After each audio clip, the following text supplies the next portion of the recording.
بسم اللہ الرحمن الرحیم۔ السلام علیکم ناظرین، لالیاں کے علاقے جناب نگر میں پولیس گردی کا ایک افسوسناک واقعہ پیش آیا، جس میں پولیس کانسٹیبل انیس نے وردی میں ملبوس ہو کر گنڈوں کے ہمراہ درجہ چہارم کے ملازم کو شدید تشدد کا نشانہ بنایا۔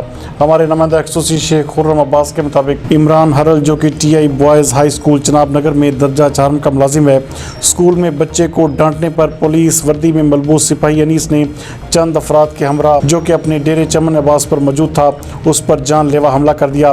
بدترین تشدد کے بعد عمران کو ٹی ایچ کیو ہسپتال لالیاں لایا گیا، جہاں پر اسے تشویشناک حالت میں چنیوٹ ریفر کر دیا گیا۔ اس موقع پر ڈی ایس پی لالیاں کا کہنا تھا کہ جو بھی اس واقعے میں ملوث ہوگا اسے قرار واقعی سزا ملے گی، تاہم حملہ کرنے والے ابھی تک پولیس کی گرفت سے آزاد ہیں۔ دیگر ملازمین کا کہنا ہے کہ کیا پولیس اپنے پیٹی بھائی کو گرفتار کرے گی؟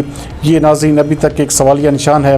ابھی تک کسی بھی قسم کی کوئی خاطر خواہ کارروائی پولیس کی جانب سے عمل میں نہیں لائی جا سکی، جبکہ محکمہ تعلیم کا ملازم زندگی اور موت کی کشمکش میں ہے۔ سر، یہ وقوع ہے صبح کی بات ہے۔ یہ بندہ عمران جو ہے، یہ اسکول میں ہائی اسکول جناب نگر میں ملازم ہے، تو ادھر یہ ایک جو بندہ ہے نا ان کا اسکول میں گیا، اساتذہ کے ساتھ جو ہے نا اس نے بدتمیزی کی ہے، تو انہوں نے اسے پکڑ کر باہر نکال دیا۔ یہ بعد میں جس وقت چھٹی ہوتی ہے نا، اس وقت یہ اپنے آدمی ساتھ لے آیا 9-10، جس میں ایک جو بندہ ہے نا انیس، وہ پولیس کا ہے، وردی میں تھا۔ ان کے پاس 2-3 پسٹل بھی تھے۔ یہ ادھر اپنے ڈیرے پر بیٹھے تھے، ادھر یہ آئے اور انہوں نے اچانک آ کر حملہ کر دیا کہ ہمیں جو صبح آپ نے نکالا ہے اسکول سے، کیوں نکالا ہے؟